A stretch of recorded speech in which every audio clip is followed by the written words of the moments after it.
Bonjour à tous. Aujourd'hui, embarquons pour un voyage émouvant à la découverte de la vie d'une légende du football français, Emmanuel Petit, un milieu de terrain talentueux qui a contribué à la gloire des Bleus lors de la Coupe du Monde 1998 et de l'Euro 2000. De ses courses sur les plages de Dieppe à ses moments d'éclat sur les terrains de football européens, il était un symbole de persévérance et de passion. Découvrons ce qui a forgé Emmanuel Petit et quelle douleur lui a brisé le cœur. N'oubliez pas de cliquer sur la cloche et de vous abonner à la chaîne pour ne manquer aucune histoire inspirante comme celle-ci. Emmanuel Petit est né le 22 septembre 1970 à Dieppe, une station balnéaire idyllique de Normandie, où les vagues venaient se lécher le rivage et où les grands rêves étaient souvent tempérés par la simplicité de la vie. Fils d'un banquier et d'une institutrice, Petit a grandi dans une famille de la classe moyenne où sa passion pour le football est rapidement devenue le fil conducteur de sa vie. Dès son plus jeune âge, le petit Manu, comme l'appelait sa famille, passait des heures à courir sur les plages de Dieppe, dribblant pieds de nus dans le sable mouillé, rêvant de jouer un jour pour l'équipe de France. Mais la vie de Petit ne se résumait pas à des moments de gloire sur le terrain. C'était aussi une histoire de blessures profondes, de pertes irréparables et de combats intérieurs silencieux. Le plus grand chagrin de Petit est survenu en 2002, lorsque sa mère, qui avait toujours soutenu ses rêves de footballeur, est décédée d'une crise cardiaque. Cette perte est survenue peu après la fin de sa carrière à Arsenal et son transfert à Chelsea, une période stressante de sa carrière. Il avait dit un jour que sa mère lui avait appris à se relever après chaque chute, et sa mort lui avait laissé le sentiment d'avoir perdu une partie de son âme. Les jours suivants, Petit se rendait régulièrement à la plage de Dieppe, où il avait joué au football avec sa mère enfant, pour se ressourcer dans ses souvenirs. Mais la douleur ne s'arrêta pas là. Son mariage avec l'actrice Agathe de La Fontaine, qu'il avait épousée en 2000, commença à se déliter les années suivantes, aboutissant à un divorce en 2002, peu après le décès de sa mère. L'éclatement de sa famille, combiné à la pression de sa carrière, plongea Petit dans une période de dépression, le plongeant dans un sentiment de solitude et de désorientation. Une autre douleur dont Petit parlait rarement était la mort de son ami proche Jean-Pierre Bernès, ancien coéquipier de l'AS Monaco. Jean-Pierre décéda dans un accident de voiture en 1995, alors que Petit était au sommet de sa carrière à Monaco. La perte d'un ami, avec qui il partageait ses rêves et ses difficultés sur le terrain, a amené Petit à s'interroger sur la fragilité de la vie. Il a raconté un jour qu'après les funérailles de Jean-Pierre, il était resté seul dans le vestiaire, sanglotant, impuissant. Ses souffrances, de la perte de sa mère au divorce, en passant par la perte de son ami proche, ont façonné un Emmanuel Petit non seulement fort sur le terrain, mais aussi sensible, toujours marqué par des cicatrices incurables.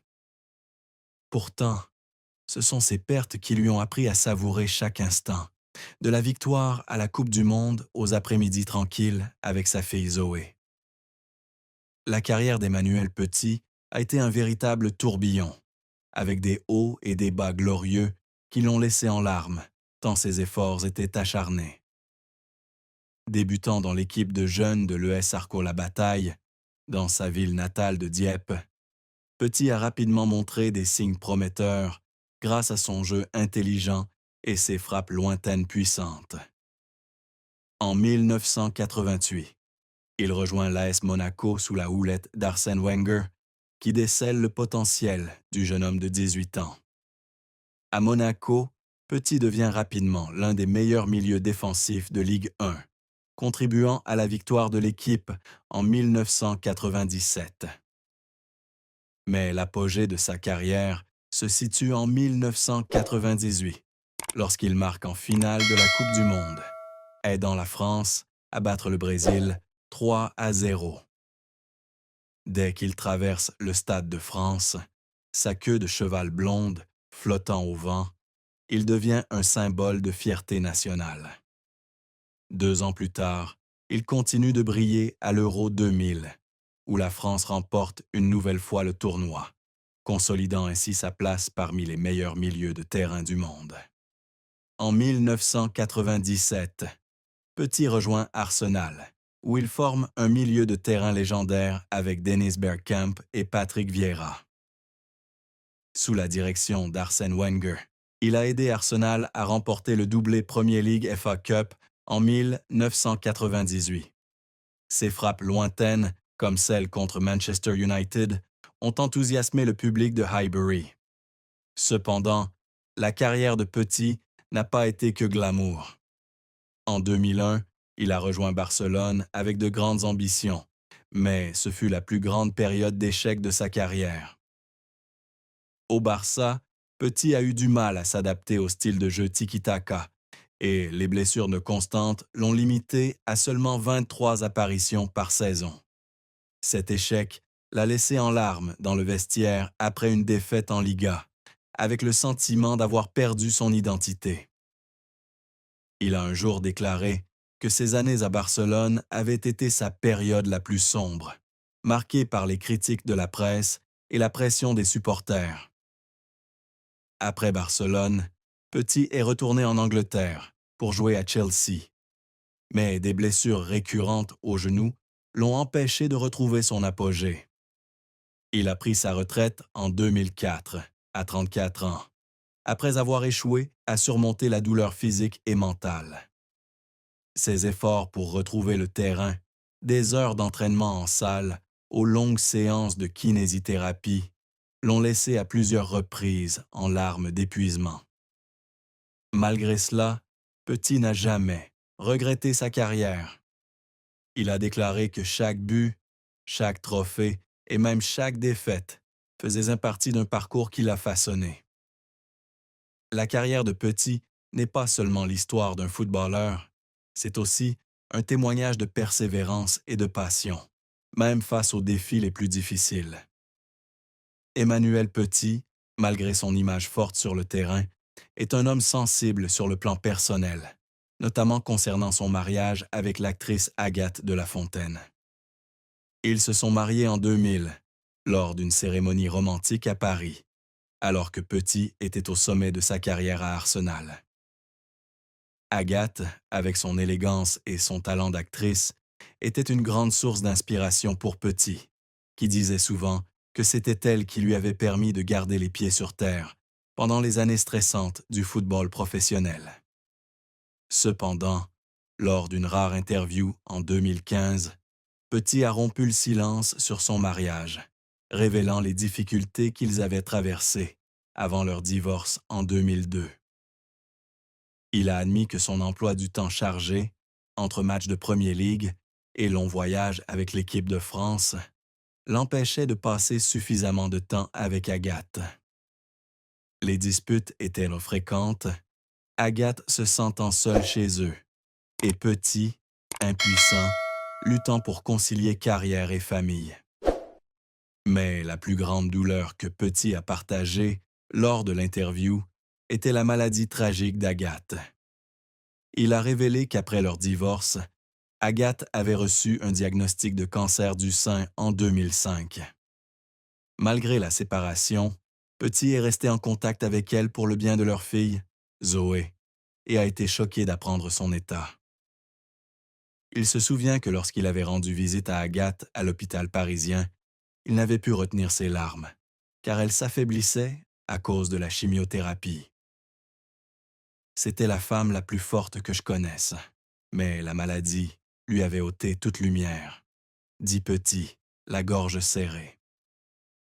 Il décrit s'être assis près du lit d'hôpital d'Agathe, lui tenant la main, et s'être remémoré le jour de leur rencontre lors d'une fête à Londres.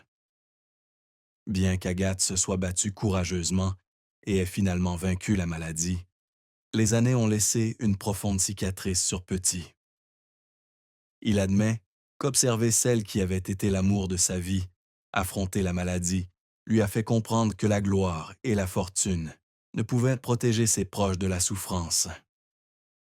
Les larmes de Petit, en évoquant Agathe, exprimaient non seulement le regret de leur mariage brisé, mais aussi la douleur de ne pas pouvoir partager davantage sa douleur. Le mariage d'Emmanuel Petit avec Agathe de La Fontaine, autrefois considérée comme une liaison amoureuse, avait un côté sombre. Ils se sont rencontrés en 1998 lors d'un événement à Londres, alors que Petit venait de rejoindre Arsenal et qu'Agathe devenait célèbre pour ses rôles dans le cinéma français. Le lien entre eux fut immédiat. Agathe était attirée par la sincérité de Petit, et Petit, séduit par son intelligence et son charme. Ils se marièrent 2 ans plus tard, et la naissance de leur fille Zoé, en 2001, semblait être l'apogée de leur bonheur. Cependant, derrière le glamour des photos de mariage dans la presse, des fissures apparurent dans leur couple. La pression de la carrière de Petit, avec son emploi du temps chargé et ses longs voyages, l'obligeait à être souvent absent de chez lui. Agathe, malgré son emploi du temps chargé, aspirait à une vie de famille stable et commença à se sentir délaissée dans leur luxueuse demeure londonienne. Des disputes éclatèrent, souvent liées à l'incapacité de Petit à passer suffisamment de temps avec sa famille. Un jour, lors d'une violente dispute après son retour d'un match à Manchester, Agathe hurla qu'elle se sentait seule. Malgré son amour profond pour sa femme, Petit se sentait impuissant face à son incapacité à répondre à ses attentes. Ces tensions atteignirent leur paroxysme en 2002, lorsqu'ils décidèrent de divorcer, quelques mois seulement après le décès de sa mère. Il avoua que la perte de sa mère l'avait replié sur lui-même, ce qui n'avait fait qu'accentuer la distance qui le séparait d'Agathe. Après le divorce, Petit tenta de maintenir une bonne relation avec Agathe pour le bien de Zoé. Mais il ne pouvait nier que la rupture avait laissé un vide dans son cœur. Il confia un jour qu'à chaque fois qu'il voyait Zoé, il se remémorait les brefs moments de bonheur passés avec Agathe, et que cela le peinait de ne pas pouvoir préserver l'unité de la famille. Les recoins sombres du mariage de Petit ne sont pas seulement une histoire de désaccord, mais aussi un témoignage du prix de la célébrité lorsqu'elle enlève les choses les plus précieuses dans la vie d'un homme. La carrière d'Emmanuel Petit a été un véritable tourbillon, ponctué de hauts et de bas glorieux, qui l'ont laissé en larmes tant ses efforts étaient acharnés. Débutant dans l'équipe de jeunes de l'ES Arc-la-Bataille, dans sa ville natale de Dieppe, Petit s'est rapidement révélé prometteur grâce à son jeu intelligent et ses frappes lointaines puissantes. En 1988, il rejoint l'AS Monaco sous la houlette d'Arsène Wenger, qui décèle le potentiel du jeune homme de 18 ans. À Monaco, Petit devient rapidement l'un des meilleurs milieux défensifs de Ligue 1, contribuant à la victoire de l'équipe en 1997. Mais l'apogée de sa carrière se situe en 1998, lorsqu'il marque en finale de la Coupe du Monde, aidant la France à battre le Brésil 3-0.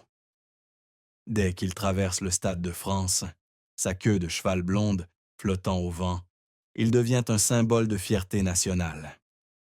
2 ans plus tard, il continue de briller à l'Euro 2000, où la France remporte une nouvelle fois le tournoi, consolidant ainsi la place de Petit parmi les meilleurs milieux de terrain du monde. En 1997, Petit rejoint Arsenal, où il forme un milieu de terrain légendaire aux côtés de Dennis Bergkamp et Patrick Vieira. Sous la direction d'Arsène Wenger, il contribue au doublé Premier League FA Cup en 1998. Ses frappes lointaines, comme celle contre Manchester United, enflamment les supporters de Highbury. Cependant, la carrière de Petit n'est pas que glorieuse. En 2001, il rejoint Barcelone avec de grandes ambitions, mais ce sera le plus grand échec de sa carrière. Au Barça, Petit ne s'adapte pas au style de jeu tiki-taka et les blessures répétées le limitent à seulement 23 apparitions en une saison. Cet échec le laisse en larmes dans le vestiaire après une défaite en Liga, avec le sentiment d'avoir perdu son identité. Il confie un jour que ces années barcelonaises ont été sa période la plus sombre, marquée par les critiques de la presse et la pression des supporters. Après Barcelone, Petit retourne en Angleterre pour jouer à Chelsea, mais des blessures récurrentes au genou l'empêchent de retrouver son apogée. Il a pris sa retraite en 2004, à l'âge de 34 ans, après avoir échoué à surmonter la douleur physique et mentale. Les efforts pour retrouver le terrain, des heures d'entraînement en salle aux longues séances de kinésithérapie, l'ont laissé à plusieurs reprises en larmes d'épuisement. Malgré cela, Petit n'a jamais regretté sa carrière. Il a déclaré que chaque but, chaque trophée et même chaque défaite faisaient même partie du parcours qu'il a façonné. La carrière de Petit n'est pas seulement l'histoire d'un footballeur, c'est aussi un témoignage de persévérance et de passion, même face aux défis les plus difficiles. Emmanuel Petit, malgré son image forte sur le terrain, est un homme sensible sur le plan personnel, notamment concernant son mariage avec l'actrice Agathe de La Fontaine. Ils se sont mariés en 2000, lors d'une cérémonie romantique à Paris, alors que Petit était au sommet de sa carrière à Arsenal. Agathe, avec sa beauté élégante et son talent d'actrice, était une grande source d'inspiration pour Petit, qui confiait souvent qu'elle était celle qui lui avait permis de garder les pieds sur terre pendant les années stressantes du football professionnel. Cependant, lors d'une rare interview en 2015, Petit a rompu le silence sur son mariage, révélant les difficultés qu'ils avaient rencontrées avant leur divorce en 2002. Il a admis que son emploi du temps chargé, entre matchs de Premier League et longs voyages avec l'équipe de France, l'empêchait de passer suffisamment de temps avec Agathe. Les disputes étaient bien fréquentes, Agathe se sentant seule chez elle, et Petit, impuissant, peinant à concilier carrière et famille, carrière et famille, carrière et famille.